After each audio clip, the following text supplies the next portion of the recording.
नमस्कार मित्रों, मैं पंडित दिनेश कुमार दुबे शास्त्रीय अनुभूति चैनल के माध्यम से आज की कहानी हमारी इस प्रकार से है।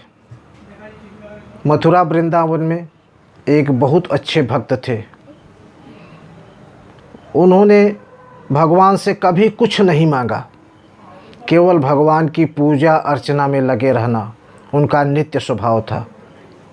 वो जब तक भगवान का पूजन दीपन नहीं कर लेते थे तब तक भोजन नहीं ग्रहण करते थे। उनका काम था सुबह उठना, नहाना धोना, पूजा पाठ करना, मंदिर में जाके भगवान राधा कृष्ण का दर्शन करना और फिर आने के बाद घर में फिर भोजन प्रसाद लेते थे। समय बीतता गया धीरे धीरे। एक दिन की बात है,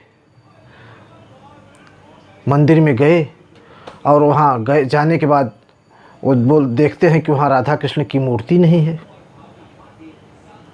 वहाँ लोगों से पूछने लगे, भाई आज भगवान की मूर्ति कहाँ चली गई? लोग बोले, ये पागल हो गया है क्या? भगवान की मूर्ति सामने है और इसको दिखाई नहीं दे रहा है। लोगों ने कहा कि सामने तो है भगवान की मूर्ति, आपको दिखाई नहीं दे रहा है क्या? उन्होंने मन में सोचा, जरूर हमसे कुछ गलती हो गई होगी, कुछ हमारे पापों का उदय हुआ होगा, पता नहीं क्या कारण, जिसके कारण भगवान हमको आज दर्शन नहीं दे रहे हैं। उनके अंदर बड़ा क्षोभ हुआ, मन में बड़ी आत्मग्लानि हो गई। सोचने लगे, अब करूँ तो क्या करूँ। सोचते सोचते आखिर में जब उनको कुछ समझ में नहीं आया तो सोचा कि जब भगवान ही हमसे नाराज़ हैं, हमको दर्शन नहीं दे रहे हैं, तभी शरीर को रख के क्या फ़ायदा। इस नश्वर शरीर को अब छोड़ने का समय आ गया है, इसको निकाल देना चाहिए। ऐसा विचार करके उन्होंने सोचा, चलो अब जमुना जी में जाके इस शरीर को छोड़ देते हैं। अब वहाँ से चल दिए। भगवान की माया अपरंपार। भगवान राधा कृष्ण पहुँच गए, एक कोढ़ी के पास पहुंच गए। बोले, देखो आज एक भगवान का बहुत बड़ा भक्त और जमुना स्नान के लिए जा रहा है।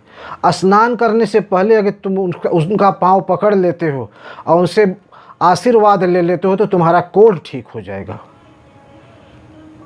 कोढ़ी ने सोचा कि आज तक तो ऐसा हुआ नहीं, किसी के कहने से हमारा कोढ़ ठीक हो जाए, लेकिन अब ये कह रहे हैं तो चलो इनकी बात मान लेते हैं। कोढ़ी वहाँ से उठा और जाके पंडित जी के पाँव पकड़ लिए।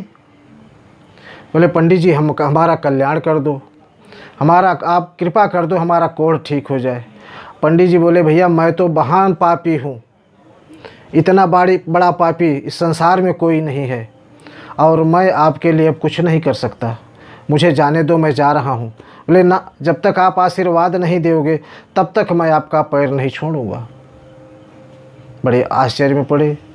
बोले, ठीक है, तुम्हारी यही इच्छा है तो जाओ, भगवान तुम्हारी ये इच्छा पूरी करेंगे। ऐसा कह के उन्होंने आशीर्वाद दे दिया। उनका आशीर्वाद देना था कि कोढ़ी का पूरा शरीर एकदम सुंदर हो गया। ऐसा लगता था जैसे उसके शरीर में कोढ़ है ही नहीं।